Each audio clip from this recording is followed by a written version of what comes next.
함께 하나님 말씀 보겠습니다. 여호수아 21장 45절입니다. 우리 한 목소리로 읽겠습니다. 시작. 이스라엘 족속에게 말씀하신 선한 말씀이 하나도 남음이 없이 다 응하였더라. 오늘 설교 제목은 하나님의 약속이 성취되는 자. 한번 따라해 보실까요? 하나님의 약속이 성취되는 자. 그렇잖아요. 약속이 있고 그 약속을 받는 자가 있잖아요. 약속은 있지만 내게 되지 않을 수도 있잖아요. 네, 오늘 말씀의 제목은 그 약속이 내 것이 되게 하는 자. 특별히 오늘 말씀을 보면 다시 한번 보여주실까요? 그 다음 절로 여호수아 21장 45절. 여호와께서 이스라엘 족속에게 말씀하신 그 선한 말씀이 하나도 남음이 없이 다 응하여졌다. 그러니까 이 말씀의 배경은 아브라함 때부터 말씀하셨잖아요. 이 땅을 너와 내 후손에게 줄 거다. 근데 이게 수백 년이 지나도록 실제가 안 된 상황이었습니다. 그러다가 이제 모세에게 이제 시작이다. 내가 가나안 땅을 주겠다. 출애굽해라. 말씀을 하셨잖아요. 그 땅에 강한 족속이 있을지라도 너희가 이길 거다. 근데 아쉽게 모세 때에도 이 약속이 응해지지 않았습니다. 불순종으로 인하여. 그러다가 이제 여호수아 세대로 이제 전환이 되어서 이제 21장은 실제 그 가나안 땅을 다 점령한 시점입니다. 그리고 일곱 족속과 싸워서 승리한 그 시점에 하나님께서 봐라, 내가 너에게 약속한 아브라함 때부터 언약한 그 선한 약속이 다 응하였다. 내가 한 약속이 너의 것이 되었다. 그렇게 말씀을 하시는 내용이죠. 다시 한번 보겠습니다. 여호와께서 이스라엘 족속에게 말씀하신 선한 말씀이 하나도 남음이 없이 다 응하였더라. 이 세대에 여호수아와 그 백성들, 그들에게 하나님의 약속이 실제가 되었다라는 거예요. 너무나 멋진 말씀 아닙니까? 우리가 신앙생활을 한다면 이와 같은 말씀을 얻어내는 신앙생활을 해야 되지 않을까요? 막 성경에 이런저런 약속은 많지만 하나도 내 것이 안 된다면, 말씀이 내게 응하여지지 않는다면 신앙생활하는 재미가 없잖아요. 무슨 맛으로 신앙생활을 합니까? 또 믿음을 갖기도 애매하지 않겠습니까? 누가 물어보면 우리가 내게 이루어진 그 살아계신 하나님, 그것을 우리가 증거해야 되잖아요. 근데 나의 삶에 하나도 응답된 게 없다면 사람들에게 어떻게 하나님을 증거할 수 있겠습니까? 그래서 우리가 붙잡아야 할 말씀, 하나님의 선한 말씀이 이루어지는 인생 되게 해주십시오. 여러분, 그것이 진짜 복인 줄로 믿습니다. 특별히 저희 교회에 3세대 부흥에 대한 말씀, 자녀들은 예언하고 청년들은 환상을 보고 아비들은 꿈을 꾸리라.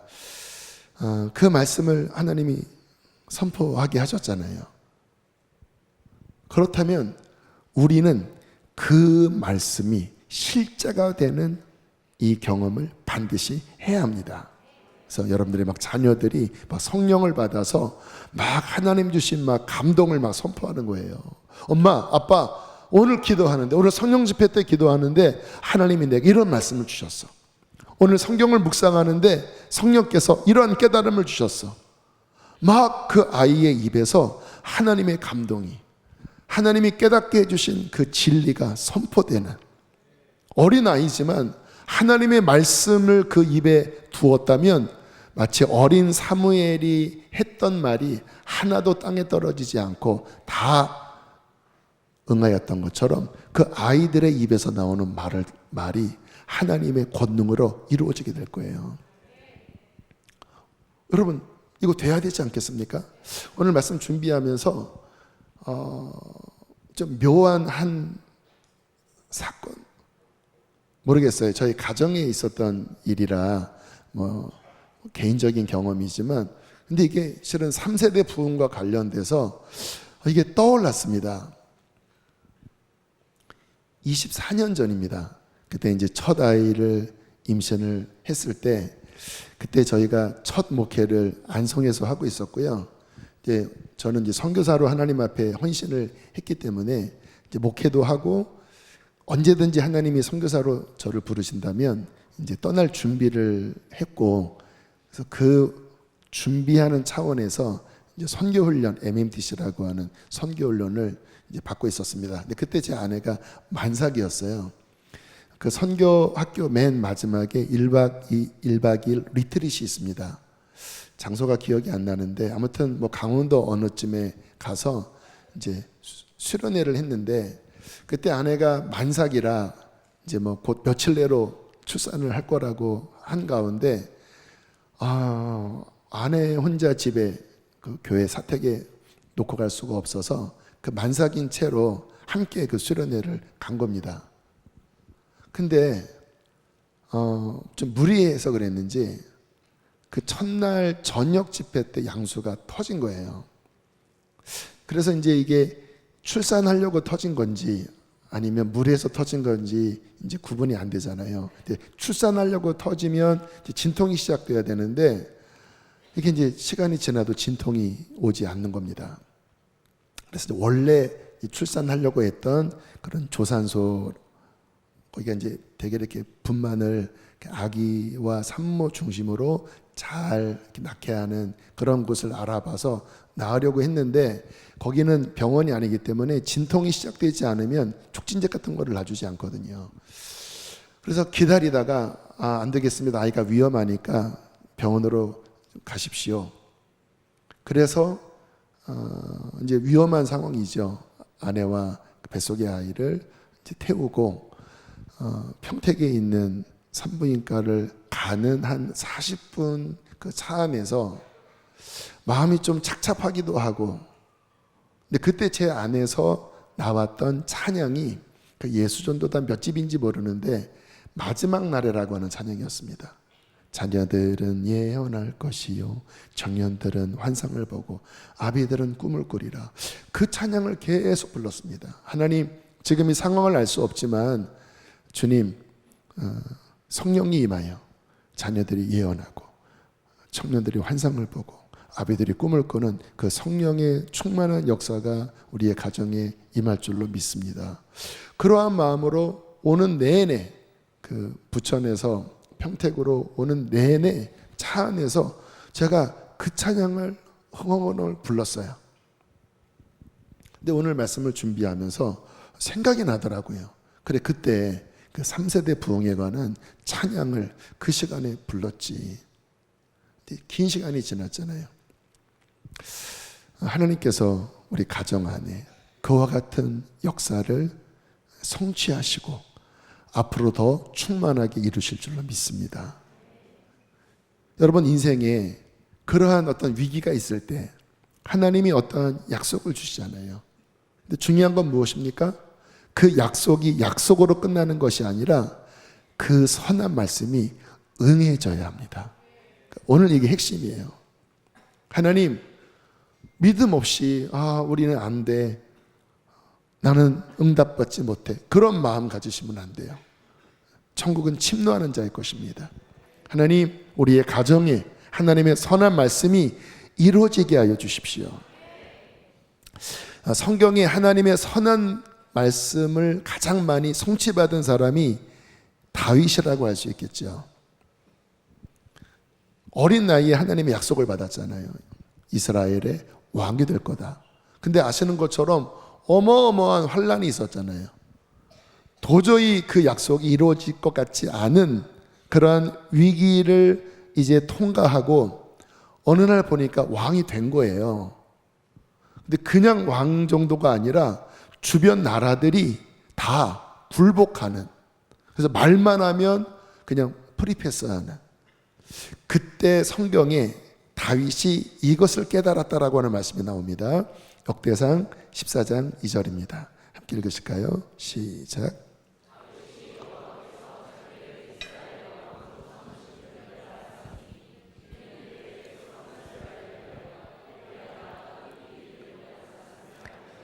그때 다윗이 깨달았어요.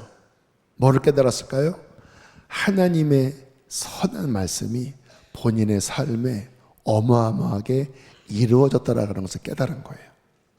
이 말씀의 배경이 뭐냐면 이제 그 두로 왕인가요? 좀 이렇게 벌목할 뭔가를 좀 보내주십시오라고 하니까 너무 호의적으로 이렇게 걱정하지 마십시오. 위대한 왕이요. 우리가 서포터 해드리겠습니다. 그때 이 말씀이 나와요. 하나님의 선한 말씀이 내 삶에 이루어졌구나. 그리고 이스라엘을 높이 드시는구나. 여러분, 우리의 삶에도 반드시 그런 일이 일어나야 합니다. 여러분의 인생을 지나면서 그래, 그때는 내가 죽을 것 같았는데, 그때는 끝난 것 같았는데 하나님께서 기도 중에 내게 말씀을 하셨어.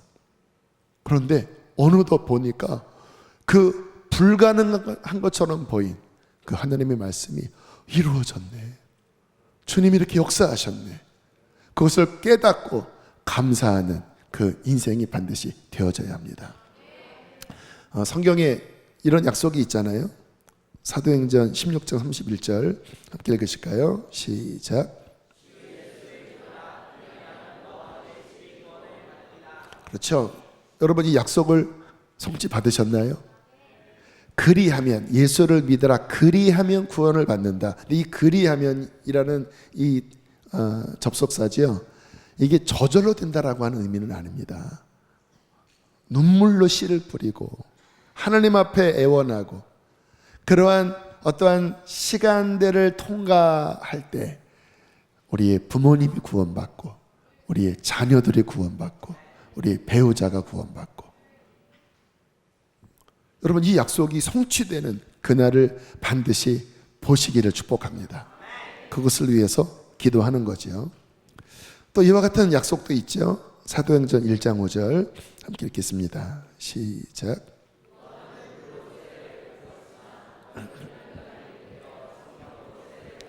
성령 세례에 대한 약속. 주님께서 몇 날이 못 되어 이 약속을 받을 거야. 그러면 당연히 우리가 신앙생활, 교회를 다니면서 우리는 몇 날이 못 되어 성령 받으셔야 합니다. 근데 저는 그렇게 생각합니다. 저의 신앙생활도 그렇고 제가 일찍 사역하면서 성령 세례 받는 것은 어려운 것은 아니더라고요. 저도 성령 세례 있다고 하는 이야기를 고등학교 1학년 때 듣고, 그리고 한 달 정도 기도하니까 방언이 터지더라고요. 집회 때 터진 게 아니라 그냥 혼자 기도하다가 제 방에서 방언을 받았습니다. 그러니까 이와 같은 하나님의 약속은 막 꼭 어디 기도원을 가거나 뭐 정말 막 힘들게 받는 게 아니라 누구나 다 이미 열려 있기 때문에 믿고 사모하고 구하면 하나님께서는 몇 날이 못 되어 이 약속을 받게 해주시는 거예요. 쉽다고 볼 수 있어요. 제가 이제 이와 같은 은혜를 받았기 때문에 21살 때부터 이제 전도사 사역을 했는데요. 뭐 제가 보면 어린 아이든 누구든 정말 회개하고 예수 믿고 간절히 찾으면 다 성령 받으시더라고요. 저는 오늘 이 밤에 아직 성령 세례를 나는 못 받았다, 나는 어떤 은사가 잘 열리지 않았다 하는 분들 뭐 주저하지 말고 오늘 밤에라도 하나님 앞에 부르짖어 기도하면 다 성령의 충만함을 받게 될 줄로 믿습니다. 그래서 이제 그런 마음을 가지세요. 오늘 방언 안 터지면 나 집에 안 간다. 그래서 그냥 교회에서 주무시면서 하나님 왜 안 주십니까? 막 따져가면서, 그리고 막 랄랄랄라 빠빠빠 한번 해보세요. 한번. 꼭 그건 아니지만 뭐 그렇게 확신을 가지고 몇 날이 못 되어 주신다고 했는데, 어린 아이들도 봤는데, 제가 이렇게 10년 동안 교회를 다니면서 나는 은사도 안 열리고 그냥 이렇게 밋밋하게 주님 다닐 수 없습니다. 주님 오늘 주십시오. 그와 같은 마음으로 두드리면요, 정말 얼마 지나지 않아서 그 약속이 그 사람에게 응해집니다. 그게 믿음이거든요. 믿음은 막 침노에 들어가는 거거든요. 근데 왜 교회를 오래 다녀도 약속이 안 이루어지는지 아세요? 잘 못 믿는 것 같아요. 그러니까 매달리지도 않아요. 거기에 대가지불을 안 해요. 그러니까 늘 언저리입니다. 뭔가 좀 다가가는 것 같다가 넘어설만 하면 다시 뒤로 물러나고, 에이 나는 아니야. 계속 5년 10년 15년 다니면서 그냥 뭔가 하나님을 아는 것 같은데 모르겠고, 경험한 것 같은데 의심이 들고, 늘 그런 분들 있잖아요. 그러니까 아쉬운 거죠. 확신이 안 드는 거죠. 오늘 이 말씀을 붙잡고, 하나님 당신의 선한 말씀 내 것입니다. 예수 그리스도 안에서 내 것입니다. 주님 반드시 이루어지게 해주십시오. 그렇게 뚫고 들어가야 할 줄로 믿습니다. 결국 사람은 두 부류로 나눠진다고 생각해요. 약속을 받는 자와 받지 못하는 자. 약속을 받는 자는 압니다. 뭐를 아는지 아세요? 하나님의 살아계심을 알아요. 제가 이제 가끔 이렇게 유튜브를 통해서 그 과학자들이 신을 어떻게 생각하는지에 대해서 뭐 한국 교수님들, 카이스트 박사 이런 분들이 자기 의견을 피력하는 것을 한번 좀 보았습니다. 저분들은 교회를 다니는 분들도 있고 또 아예 그냥 교회를 안 다니는 분들도 있고. 근데 제가 충격을 받은 게 뭐냐면 너무나 확신 있게 신이 없다고 이야기를 하더라고요. 그러면서 그분들이 하는 말이 본인은 유물론자라는 거예요. 그러니까 모든 기원은 물질에서 출발됐다. 그래서 신이나 또는 영혼이나 이러한 보이지 않는 그와 같은 것은 사람이 만든 것일 뿐이지, 또는 어떤 뇌의 전기 신호에 의한 어떤 주관적인 경험이지, 정말 하나님이 있고 정말 구원이 있고 정말 영혼이 있는 것은 분명히 아니다. 이렇게 이야기를 하더라고요. 여러분 왜 그런 얘기를 하는지 아세요? 본인이 하나님을 못 만나봤기 때문에 그런 거예요. 여러분 정말 거듭나면, 정말 성령 받으면 알아요. 이게 어떤 자기의 최면에 의하여 스스로 뭔가 갖는 자기만의 경험인지, 아니면 정말 내가 이전에 경험할 수 없었던 그 하나님의 거룩함, 그 하나님의 정말 진정한 사랑, 그분의 영광스러운 임재, 이것은 만들어내는 것이 아닌 정말로 하나님 그분 아니면 경험할 수 없는 그 하나님, 내가 그분을 만나야 하나님을 알 수 있는 거예요. 이게 천지차이인 거죠. 약속을 응한 자, 성령을 받은 자, 예수를 만난 자는 알아요. 하나님의 살아계심을 알아요. 왜요? 구원받았기 때문에, 살아났기 때문에. 근데 하나님을 못 만난 사람은 그 과학자들처럼 알 수가 없습니다. 왜 알 수 없는지 아세요? 태어나지 않았는데 어떻게 하나님을 압니까? 너희가 born again, 다시 태어나야, 영으로 태어나야 하늘나라를 들어갈 수 있고 영으로 태어나야 하나님을 알 수 있다고 그러잖아요. 그러니까 하나님은 거듭난 사람만이 알 수가 있습니다. 그러니까 본인이 영적으로 죽어 있는 거예요. 그러니까 하나님에 대해서 감각할 수 없는 거죠. 그러니까 그냥 육신으로만 하나님을 재단하고, 그러니까 무슨 뇌과학이니 전기 신호니 그런 식으로 하나님을 자기 수준으로 맞추는 거잖아요. 왜? 죽어 있기 때문에. 그래서 두 부류의 사람으로 나눠집니다. 하나님의 약속이 응한 자, 선한 약속이 응한 자, 예수를 만나 구원받은 자, 성령 세례를 받은 자. 그 사람은 하나님을 알고 하나님에 대해서 전혀 그런 약속을 경험하지 못한 자는 안타까운 거죠.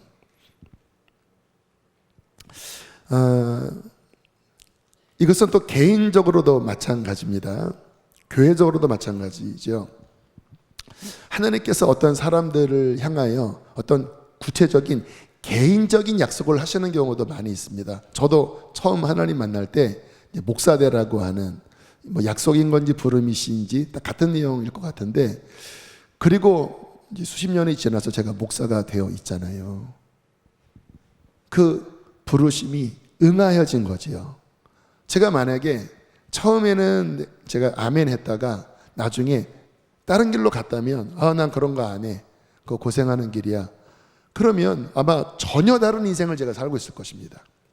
근데 감사하게 15살, 지금 나이로 환산하면 14살이죠. 그때 저에게 말씀하신 그 말씀이 제 삶의 짧은 제 인생 안에 응하였습니다. 저 너무나 감사해요. 하나님이 여러분들의 인생을 향하여 뭔가를 뜻하시고 그리고 그것을 여러분에게 말씀하십니다. 중요한 것은 뭐예요? 그것이 응해져야 합니다. 그 박보영 목사님 간증에 들어보면 저도 그 친구를 알고 있는데요.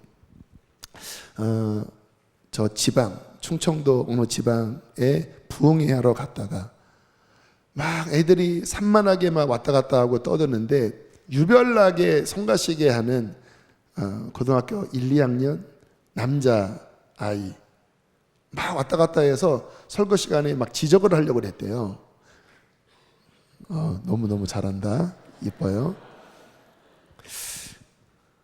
근데 이제 마지막 안수하는 시간에 걔가 안수를 받을 차례가 된 거예요. 그래서 마음에 막 짜증이 났는데 딱 손을 얹은 순간 성령의 음성이 들린 거예요.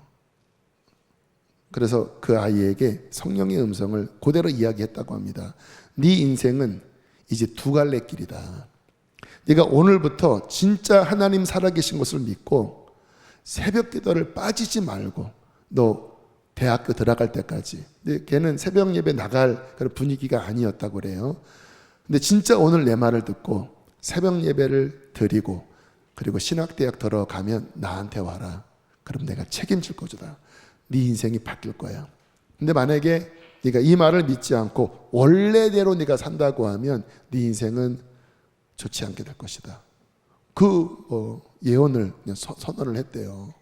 근데 그 아이가 까불까불하고 좀 산만한 그 아이가 귀 기울여 듣더랍니다. 그리고 까먹었는데 진짜 2, 3년 뒤에 박 목사님이 계신 안성인가요? 인천 마가다라 인천이군요. 인천에 그 친구가 어느 날 찾아와서 그런 이야기를 하더래요. 그날 이후로 제가 새벽 예배를 빠지지 않았습니다. 그리고 신학대학에 입학했습니다. 목사님께서 말씀하신 그 약속 지켜주십시오. 그래서 그 사택에 들어가서 함께 살고 그리고 대학교 졸업하고 그리고 제가 아는 청년과 결혼을 해서 거기서 하는 보육원 있잖아요. 충청도에서 하는 그 보육원 원장으로 들어가서 지금 사역을 아마 잘 하고 있을 겁니다. 하나님께서 그 인생을 바라보시면서 약속을 하신 거예요. 선한 약속과 또 불길한 약속 두 가지를 하신 거죠. 이 친구가 취한 겁니다. 선한 약속을 취한 거예요. 그 아이가 새벽 예배 빠지지 않고 나오는 거 진짜 힘든 일이잖아요. 그걸 지켰대요. 그리고 지금 그 인생은 하나님의 나라를 위해서 선하게 쓰임받는, 만약에 그 친구가 그렇게 하지 않았다면 그냥 그쪽 지역에서 그냥 껄렁껄렁하게 술 마시고 그렇게 그냥 정말 인간답지 않게 그렇게 살았을 거예요. 그러나 선한 약속이 이루어진 거죠. 저는 우리 사랑하는 성도님들의 인생에 하나님이 뜻하신 그 선한 뜻이 온전히 응해지기를 축복합니다. 각 사람에게 하나님께서 뜻하신 선한 계획이 있어요. 그래서 정말 주님 만나고 영적으로 열리면 성령께서 그것을 보여주십니다. 뭔가 말씀하시고 또는 감동을 주세요. 그게 어떤 예언이고 그게 환상이고 그게 꿈이에요. 하나님께서 영원 전부터 나를 이 땅에 보내실 때 그분이 계획하신 그것을 보여주시는 거예요. 그것을 소원하게 하시는 거예요. 꿈꾸게 하시는 거예요. 근데 중요한 건 뭡니까? 그것이 내 것이 되게 하느냐 아니면 뭔가 불완전하게 되느냐. 저는 하나님과 상관없는 출생이었고 하나님과 상관없는 그냥 낮은 좀 제대로 살지 못하는 특별한 것도 없는 그러한 인생을 그렇게 살았던 어린 시절이었거든요. 만약에 제가 주님 만나지 않았다고 하면 제가 이렇게 상상이 가요. 지금 제가 어떤 삶을 살고 있을지 상당히 어두웠을 것 같습니다. 어떤 부흥사 목사님은 저를 딱 보면서 너 목사 안 됐으면 술 고주망태가 돼 이런 얘기를 하는데 틀렸습니다. 저는 술은 그렇게 많이 마시지 않았을 것 같아요. 위장이 별로 좋지가 않아서. 그런데 아주 볼품없는 인생을 살았을 것 같아요. 근데 주님께서 쑥 제 인생에 찾아오셔서 저를 부르셨잖아요. 그리고 주님을 만나면서 성령을 받고 정말 주님이 제 삶을 향한 영원 전부터 저를 향한 그분의 어떤 마음들, 선한 마음들이었습니다. 저를 어떻게 미리 아셨는지, 어떻게 사랑하셨는지, 그리고 저에게 어떠한 것들을 이루기를 원하시는지를 제가 신앙생활 주님 만나고 성령 받고 은혜 받고 하는 그 중간중간마다 뭔가 이렇게 보여주셨습니다. 잠깐 어떤 장면으로도 보여주시고 기도할 때 막 감동으로도 보여주시고 제가 제 입술로 막 눈물로 그런 기도를 하는 이와 같은 거를 통해서도 뭔가 말씀을 하시고, 그 중에 하나만 잠깐 한 가지를 말씀을 드리면, 제가 이제 주님 만나고 여러분이 아시는 것처럼 이렇게 막 경배와 찬양 그런 곳을 막 다니면서 이렇게 예배를 되게 이렇게 사모하는 어떠한 영적인 캐릭터로 그렇게 주님이 저를 이끌어 주셨습니다. 어떤 부르심 같아요. 예배에 대한 부르심 같아요. 그런 충만한 예배. 그리고 되게 영적으로 20대 때부터 민감했던 것 같아요. 이제 그 당시에는 이제 CD로 전 세계에 그때 80년대 후반과 90년대부터 제가 지난번에 말씀을 한번 드렸던 걸로 알고 있는데 예배의 붐이 일어났거든요. 세계적으로. 지금 이와 같은 형태의 예배가 실은 80년대 중반 이후부터 이제 미국 그리고 이제 90년대 들어가서 호주 이렇게 이제 확장되면서 붐이 열렸는데, 그런데 그게 한국에도 왔고요. 그래서 은혜를 받으면서 동시에 여러 앨범들을 제가 이제 구입해서 들었습니다. 근데 CD가 그 당시에 91년, 92년에 거의 10,000원, 12,000원 그랬으니까 싼 가격은 아니거든요. 제가 특별하게 직업이 없이 그냥 대학 다니고 교회 사역만 했잖아요. 근데 그 여러 앨범 중에서 제가 늘 기름 부음 있는 앨범을 늘 찾아다녔습니다. 그래서 막 붙잡고 막 기도합니다. 하나님, 기름 부으심이 있습니까? 그래서 없는 것 같으면 안 사고, 왜냐면 아까우니까.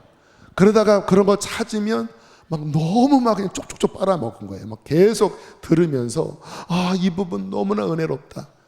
특히 제가 너무 이렇게 부러웠던 거는 이제 우리나라 경배와 찬양은 영감은 있는데 어떤 음악적인 부분은 좀 딸렸습니다. 그래서 이런 미국이나 이런 데서 이제 이렇게 프로듀싱이라고 하죠. 그렇게 해와서 그거 틀어놓고 이제 찬양 앨범을 만들었거든요. 근데 그거를 이제 음원을 만들어서 그거를 틀어주면서 하니까 좀 현장과 이게 약간 안 맞는 그런 게 있어요. 그런데 미국 앨범들을 보면 직접 그 프로페셔널한 분들이 막 연주하면서, 그리고 그 안에서 막 흥겹게 막 찬양하면서, 제가 좋아하는 분이 론 캐널리라고 하는 흑인 워십 리더인데 지금은 할아버지가 됐더라고요. 근데 그분이 막 찬양을 하면 그 흑인 그 특유의 어떠한 자유로움과 막 그런 것들을 보면 막 제 안에 막 그렇게 흥분이 되고 막 너무 그런 예배를 드리고 싶고, 그래서 20대 중반에 막 그러한 꿈을 꾸면서 나도 이런 예배를 드리면 좋겠다. 자유로운 예배, 더 깊이 들어가는 예배, 그런 꿈들을 꿨거든요. 그러니까 하나님의 어떤 저의 인생을 향한 데스티니 안에 어떤 예배자의 그런 부분이 있어서 그런 꿈들을 주시고 또 그런 것들을 막 추구했던 것 같아요. 근데 지금 보면 저희 교회가 부족한 면도 있지만, 근데 그러나 영적인 면에서 저희 교회 예배가 저는 특별한 면이 있다고 생각을 해요. 왜냐하면 이렇게 금요 성령 집회 앞부분에 이런 찬양을 이렇게 하는 교회가 제가 보기에는 현재 금요 성령 집회 드리는 교회 중에서 우리 교회밖에 없는 것 같아요. 그러니까 물론 이제 더 강력하고 더 파워풀하고 영감 있게 하는 교회들 많아요. 근데 우리처럼 1시간 오늘 40분 했거든요. 찬양만. 그러면 이렇게도 막 뚫고 이렇게도 막 기도하고 막 하나님의 임재 앞에 나아가고 뭐 자유로운 테일라도 막 부르고 그렇게 거의 일반 교회 성령 집회 끝나는 시간이 우리는 찬양 끝나는 이렇게 예배하는 교회가 제가 알기로는 거의 없어요. 앞부분 찬양을 이렇게 하는 데가 또 이렇게 기도와 이러한 자유로움 속에 나가는 교회가 거의 없어요. 자랑하려고 하는 게 아니라 하나님의 어떠한 약속에 대한 성취를 말씀을 드리는 거예요. 그때 하나님이 제게 주신 꿈들, 어떤 비전들이죠. 예배에 대한 비전들. 그러한 부분이 지금 이 현장 안에서 이 모양 저 모양으로 하나님께서 응하게 하고 계시고 앞으로 더 아름답게 응하게 해주시기를 기도하고 믿습니다. 우리의 꿈이 된 거잖아요. 더 열리고 더 깊이 들어가고 여러분 그것처럼 우리 인생에 큰 기쁨과 또 활력이 어디 있습니까?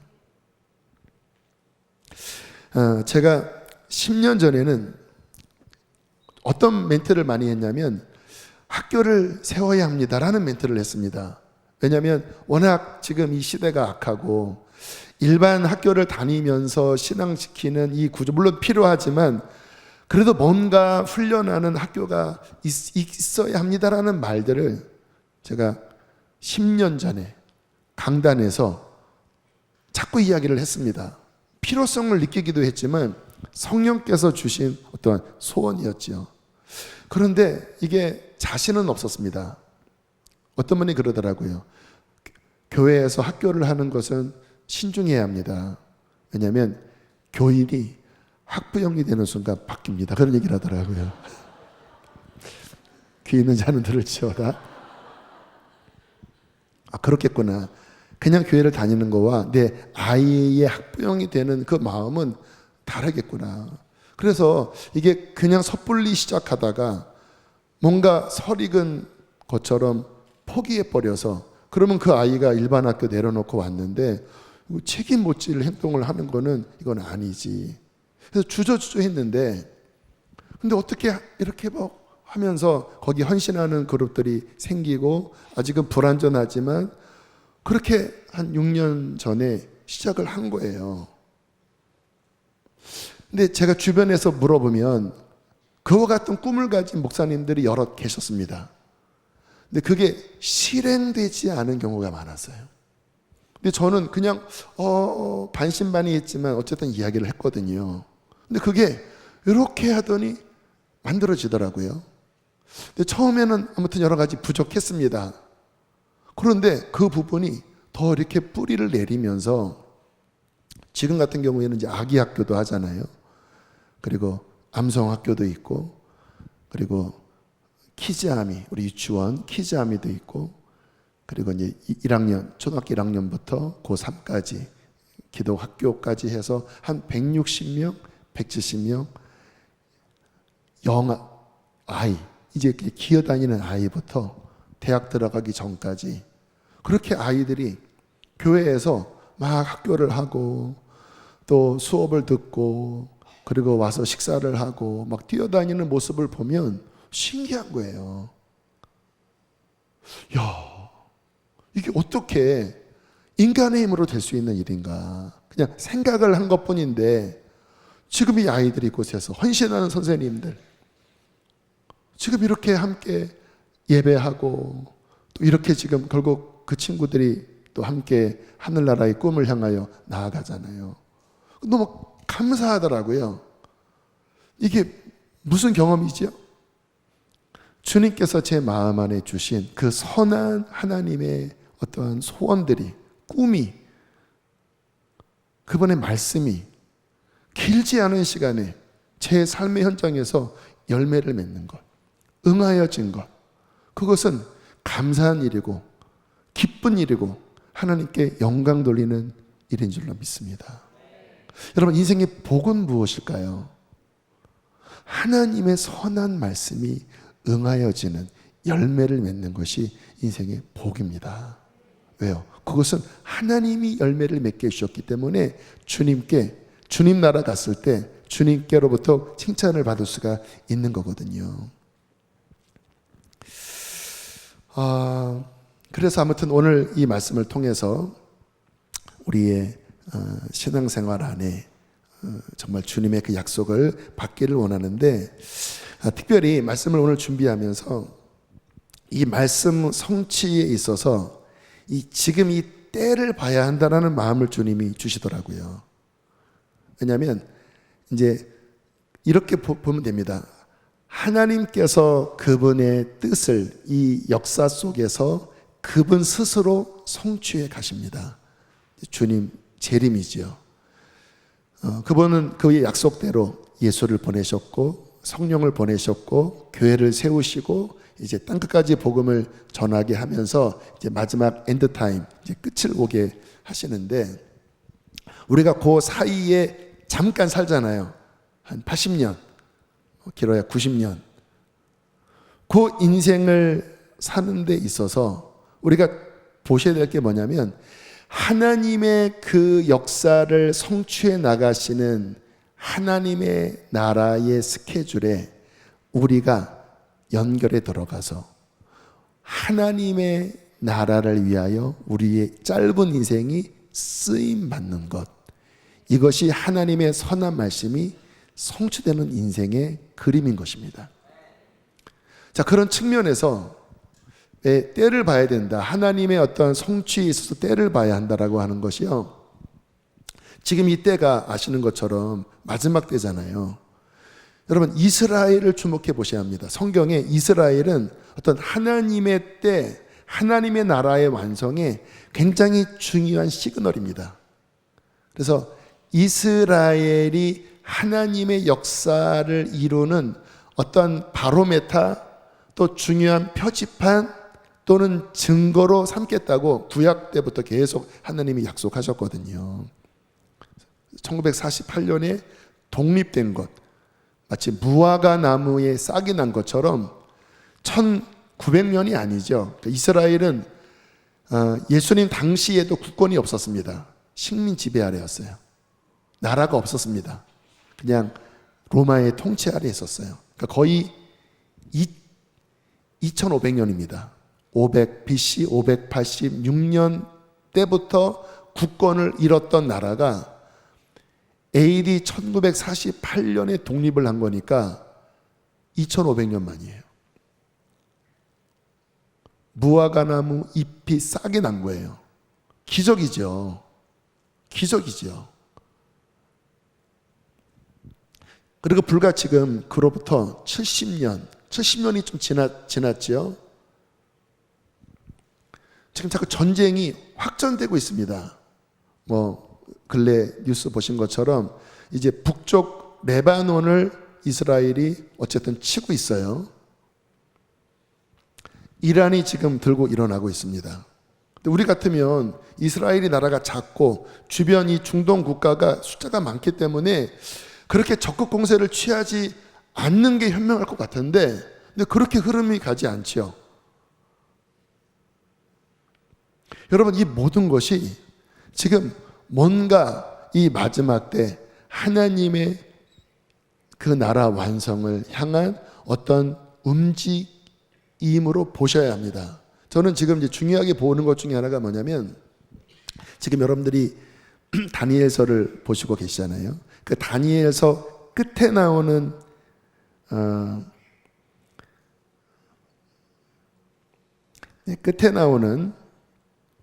말씀 쭉쭉 넘어가시고요. 끝에 나오는 말씀 중에 다니엘서 11장 31절 32절 자, 한번 읽어보실까요? 시작.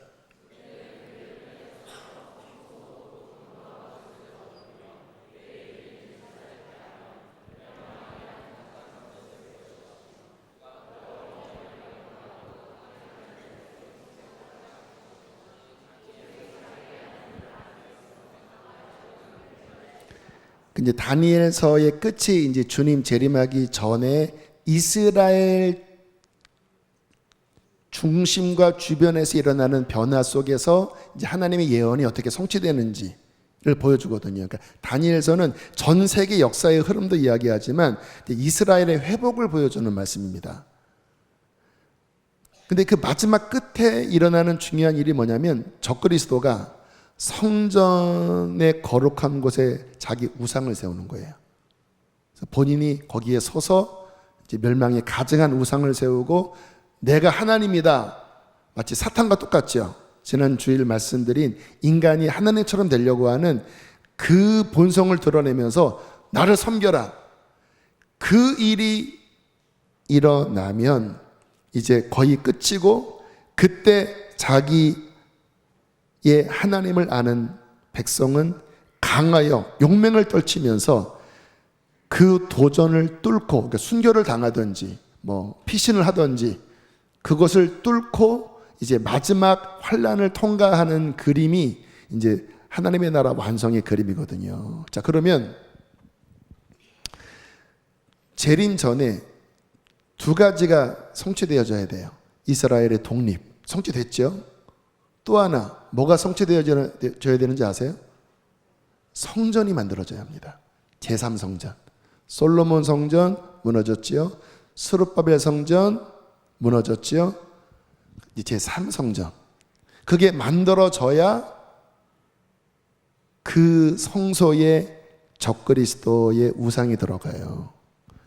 근데 1948년도에 독립이 됐지만 여러 가지 정치적인 이유 때문에 성전터는 회복을 못했습니다. 거기에 이슬람 사원이 세워져 있어요. 근데 이스라엘 사람들은 어쨌든 하나님을 믿는 국가잖아요. 물론 믿지 않는 사람이 반이 넘는다고 하지만 어쨌든 그 중심 안에는 하나님을 믿는 그 정신이 있잖아요. 그러면 단순히 이스라엘을 독립됐다고 그들은 만족하지 못합니다. 반드시 성전을 세워야 합니다. 근데 쉽게 못 세워요. 왜? 중동 국가들이 거기에 모스크, 3대 모스크 중에 하나거든요. 황금돔 사원이 3대 모스크 중에 하나거든요. 근데 이스라엘이 지금 이런 움직임을 통해서 갑자기 여러분 어느 날 뉴스에 이스라엘이 성전터를 정복을 했고 그 뉴스가 들린다. 그리고 얼마 지나지 않아서 지금 준비는 거의 다 끝냈습니다. 한 두세 달 만에 예루살렘 성전을 이제 준공했고 완공했다. 그러면 이제 진짜 급히 다가온 겁니다. 근데 저는 믿어요. 하나님은 반드시 그것을 이루실 것입니다. 그 성전이 중요한 게 아니라 그게 마지막 하나님의 나라의 완성의 그림 안에 그게 들어져 있거든요. 그와 같은 어떠한 흐름 안에 저는 지금 중동 전쟁 그리고 미 대선 바이든이 되든가 해리스가 되든가 바이든이 아닙니다. 트럼프가 되든가 해리스가 되든가 트럼프는 어쨌든 친이스라엘 정책으로 이러한 것들을 밀어주려고 할 거예요. 근데 이쪽은 그거를 반대하려고 할 겁니다. 그 모든 어떤 흐름 안에 지금 마지막 때를 향하여 어떤 하나님의 예언 성취가 함께 움직여가고 있는 것을 여러분 보셔야 한다는 거예요. 그리고 또 뭐라고 말씀하십니까? 끝이 되면 기상이변이 일어난다고 하잖아요. 지금 여러분 추석에 폭염주의보 경험한 적 있습니까? 저는 진짜 이거 생전 처음입니다. 저도 막 여름에 막 고생하다가 추석 때 되면 늘 했던 말이 역시 추석은 이렇게 선선해. 야, 진짜 이제 가을이네. 늘 그랬거든요. 근데 이거는 뭐 난리가 아닙니다, 지금. 한여름이 한여름. 이 모든 어떠한 날씨의 변화, 전쟁의 소문들, 이 모든 흐름 안에 하나님께서는 뭐라고 말씀하십니까?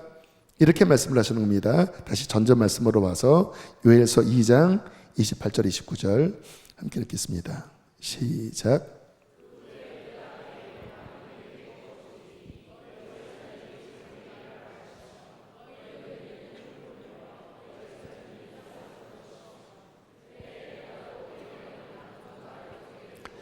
자, 하나님이 성령에 대한 약속을 하고 계시죠.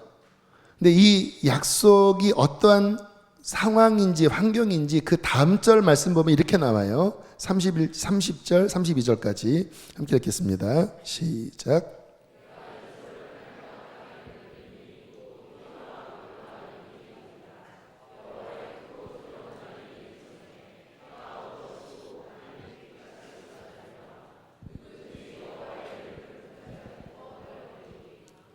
자, 성경적으로는 주님이 오시고 승천하신 다음부터 말세라고 이야기를 합니다.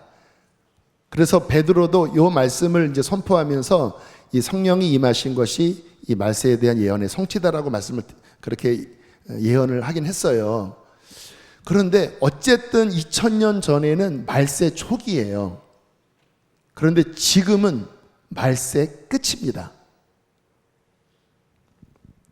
그리고 뭐라고 말씀합니까? 주의 크고 두려운 날, 주님의 심판의 날이죠. 재림의 날이죠. 그 직전에 어떤 일이 벌어져요? 해가 어두워지고 달이 피피처럼 변하는 어떠한 기상이변, 피와 불과 연기 기둥에 어떠한 전 세계의 전쟁과 환란. 그때 32절에 보니까 누구든지 여호와 이름을 부르는 자는 구원을 얻는 복음 전파.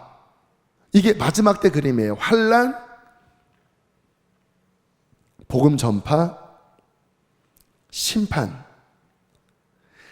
그와 같은 일이 일어나는 시점 직전에 또는 그 중간에 하나님은 어떻게 하신다고요? 다시 그 전 말씀. 내가 내 영을 만민에게 부어줄 거다. 자녀들 안에 예언함.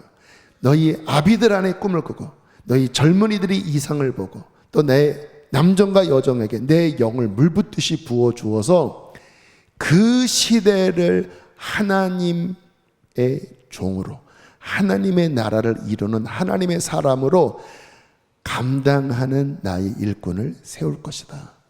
전 세대에 그렇게 이룰 것이다. 아이로부터 노년에 이르기까지 그 시대를 멋지게 쓰임받도록 내가 내 영을 부어줄 것이다. 지금인 겁니다. 지금. 여러분, 이 3세대 부흥의 약속이 왜 우리에게 반드시 이루어져야 되냐면 시대와 관련이 있어요. 지금이 바로 그때인 거예요. 저는 그러나 감사한 것은 이미 그 약속은 우리 안에 이루어지고 있다고 믿습니다. 지금 이 보이는 이 현장, 우리 진짜 3세대가 다 모여 있잖아요. 제가 언제 한번 기회가 되면 제 손주부터 할아버지까지 온 가족이 나오는 분이 계시면 앞으로 좀 세워놓고 한번 좀 축복을 해드리고 싶어요. 지금 이루어지고 있잖아요. 아이들 이번 여름 수련회 성경학교 때 주님 만난 친구들이 많잖아요.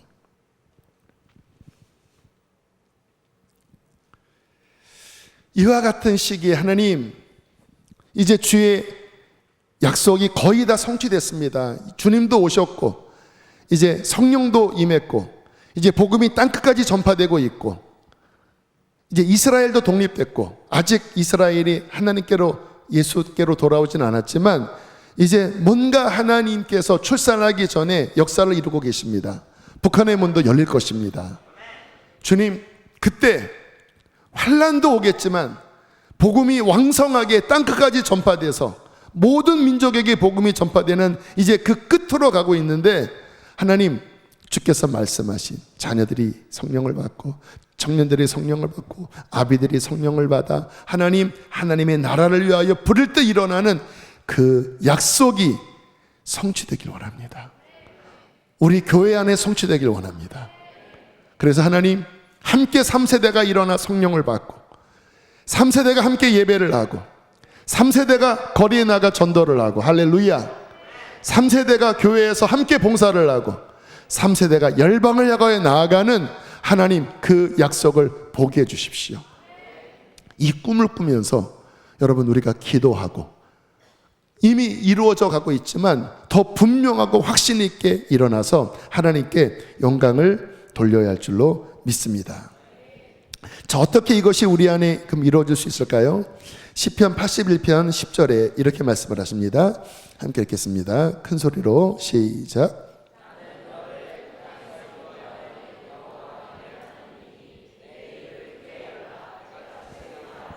자, 어떻게 하라고요? 입을 크게 열라.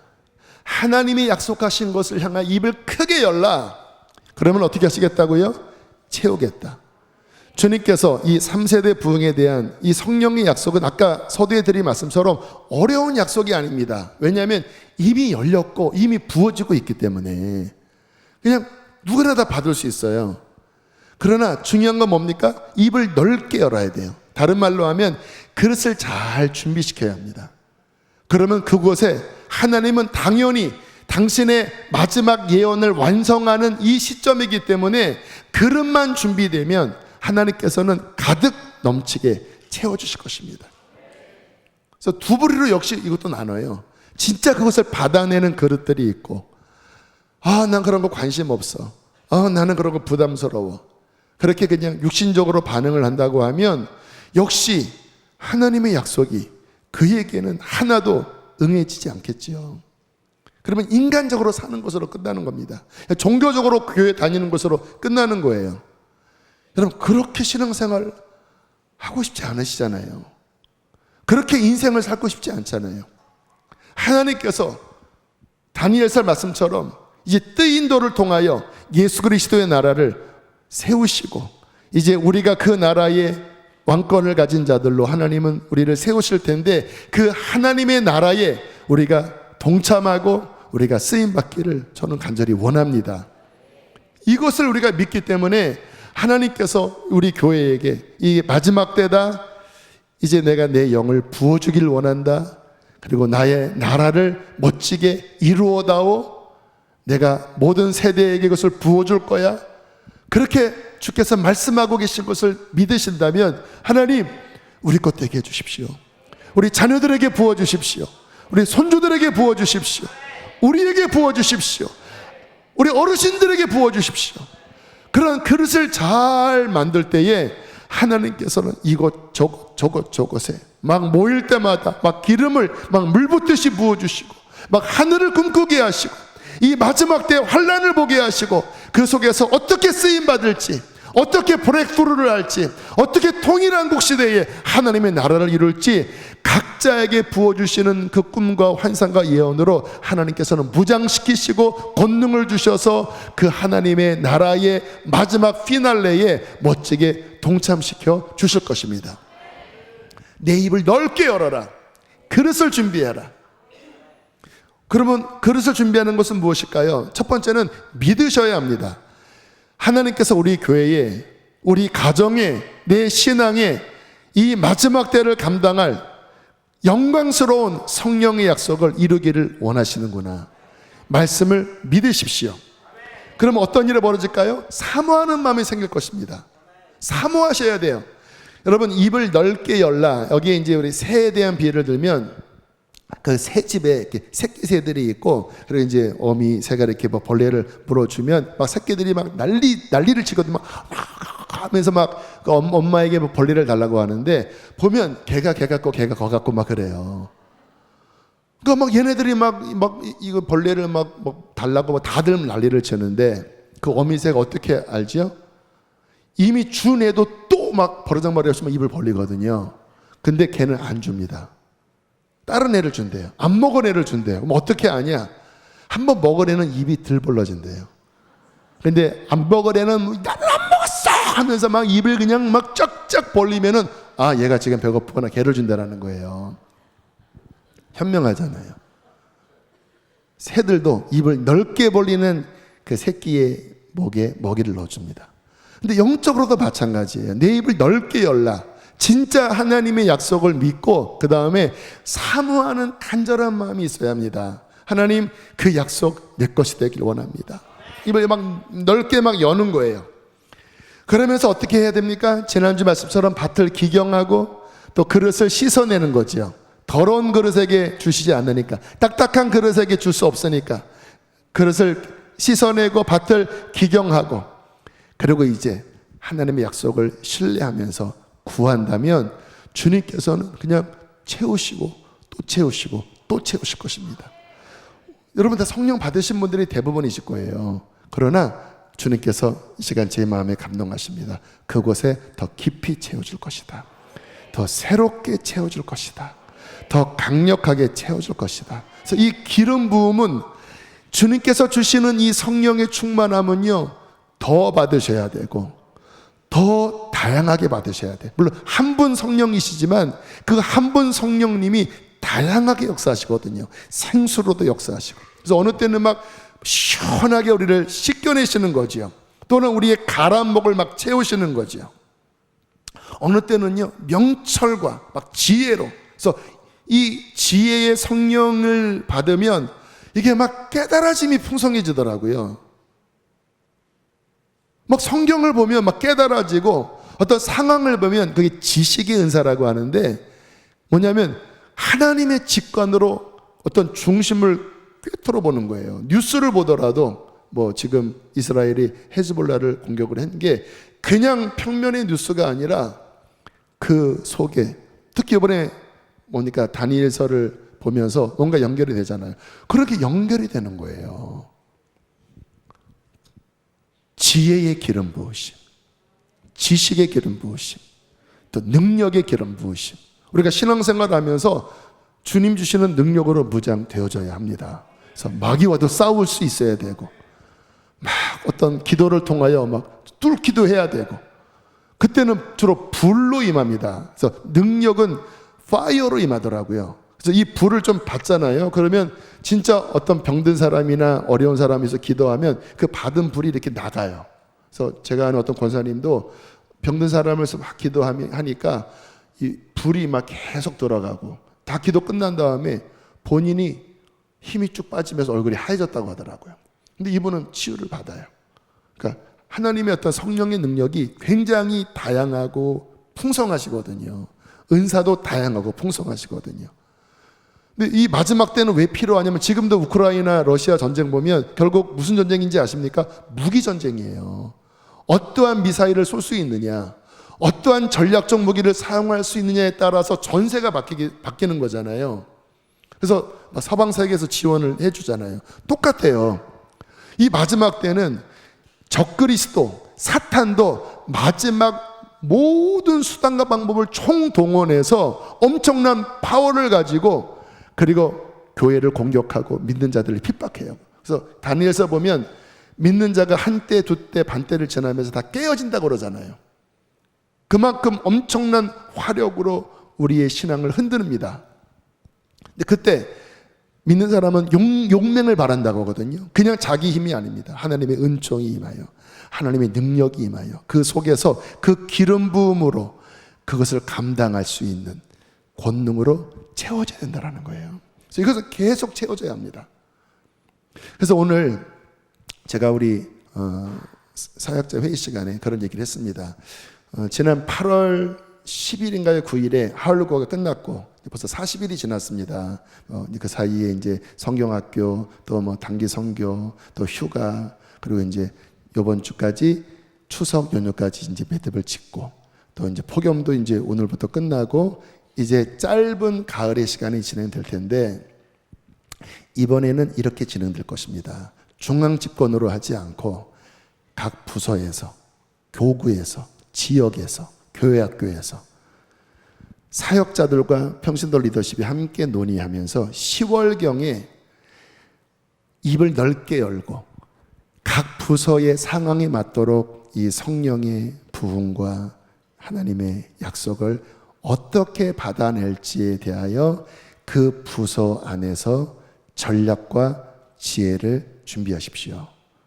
그리고 그 부서 안에서 그것을 해보십시오. 여러 가지 목적이 있습니다. 제가 지난번에 말씀드렸잖아요. 이제 목사님들, 전도사님들 리더십 훈련도 중요한 어떤 전략이라고.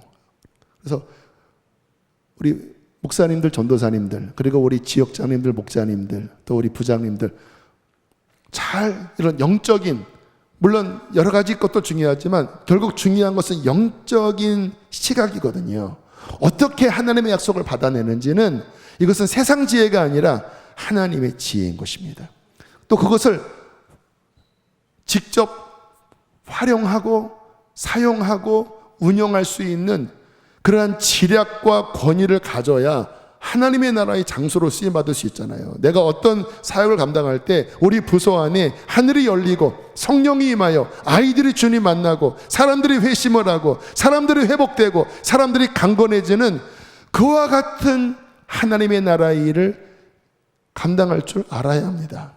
물론 우리들이 이것저것 뭐 안내도 하고 뭐 식당도 섬기고 다 중요합니다. 정말 저는 격려해드리고 싶어요. 너무 감사해요. 그런데 성경에서 말씀하시는 하나님의 나라의 성령의 일꾼은 더 본질적으로 사람들의 영혼이 변화되는, 하나님의 나라가 확장될 수 있는, 하나님의 나라가 임하는, 할렐루야, 그것을 감당할 수 있는 지혜와 통찰력과 그것을 해낼 수 있는 힘이 있어야 한다고 믿습니다. 그게 하나님의 나라의 영적 제사장이에요. 근데 우리 교회는 감사하게 훈련이 잘 돼 있어요. 또 마음밭들이 좋아서 조금만 제대로 찝고 하면 금방 쏟아집니다. 금방 쏟아져요. 그러나 영적이어야 합니다. 어떻게 해야 성령께서 운행하시고 뭐를 기뻐하시는지 그 부분에 대해서는 주님이 아무튼 저는 이른 나이에 가르쳐 주신 것 같아요. 주님이 싫어하시는 인본주의가 있습니다. 그래서 우리가 왜 성경을 많이 읽으셔야 되냐면, 우리가 뭐 여러 가지 세상적인 가르침들이 있잖아요. 그게 교회 안에도 많이 흘러 들어와 있거든요. 그게 나쁜 말은 아닌데, 정말 순전한 하늘의 불을 담으려면, 순전한 하늘의 능력을 받으려면 오직 성경 중심으로 가셔야 돼요. 하늘나라의 가치관에 분명하게 서셔야 합니다. 그래서 말씀을 이빠이 읽으시고 그 가치관으로 채우시고 나머지는 사이드입니다. 다 성경의 진리에서 뭔가 섞여 있는 것이 중심에 오면 불을 못 받아내요.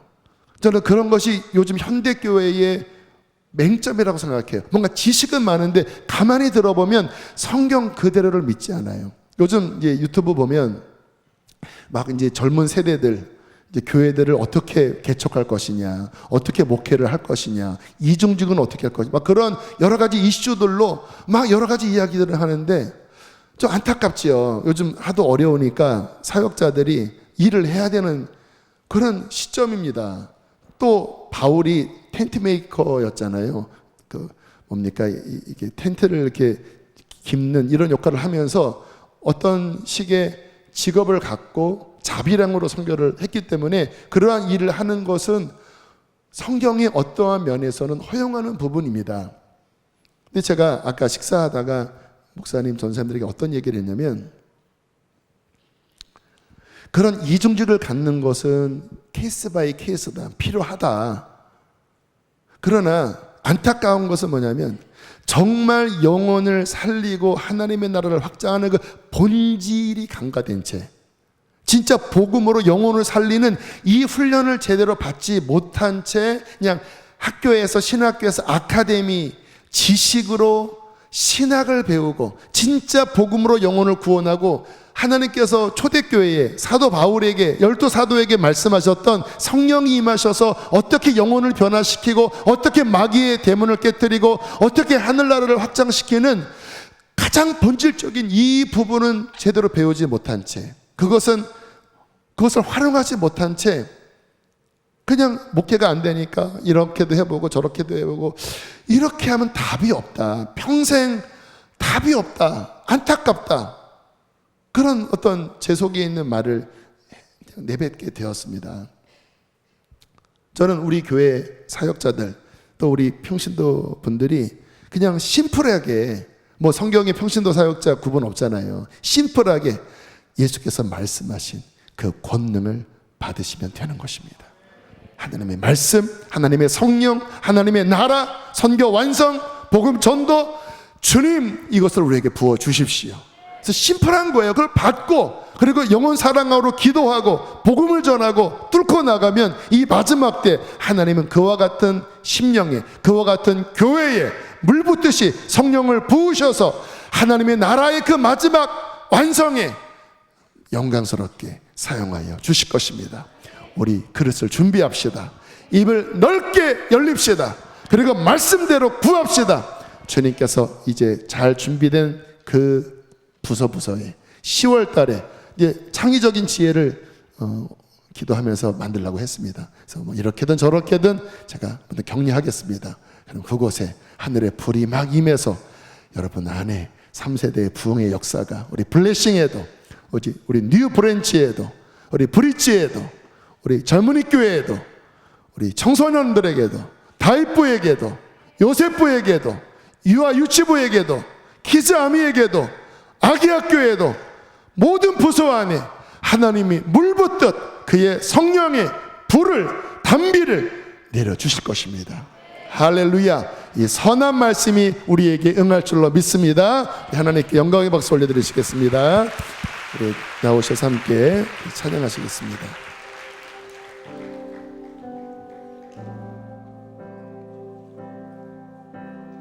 그냥 방석도로 미리 나오십시오. 하나님, 몇 날이 못 돼요 성령을 받으리라 했는데, 맞습니다. 오늘 밤입니다. 하나님 이미 주셨지만 하나님 더 원합니다.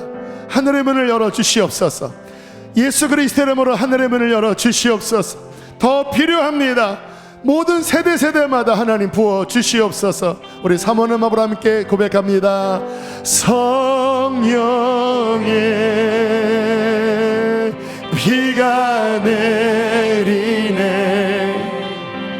하늘의 문을 여소서. 성령의 비가 내리네. 하늘의 문을 성령의 비가 내리네. 하늘의 문을 여소서.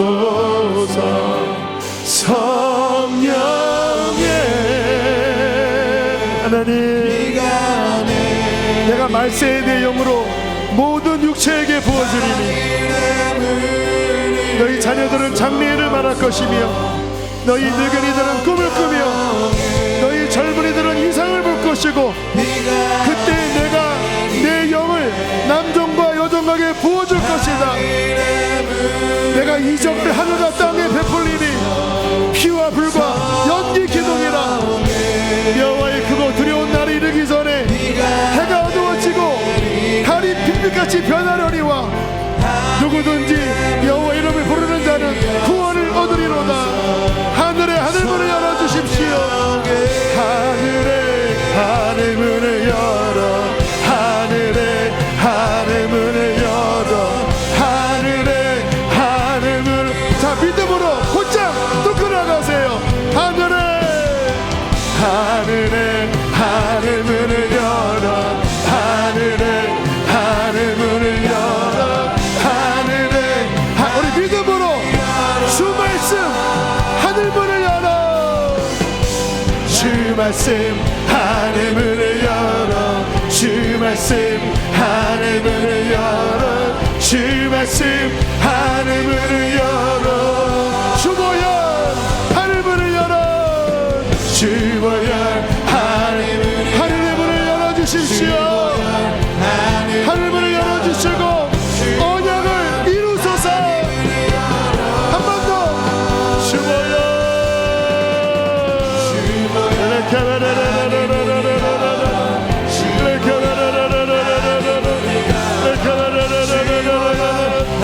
성령의 비가 내리네.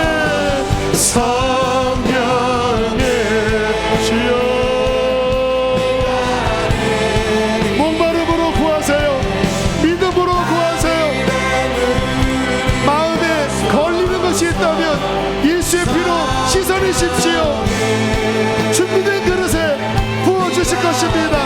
우리 주여 세 번 부르시고 기도하시겠습니다. 주여, 주여, 주여.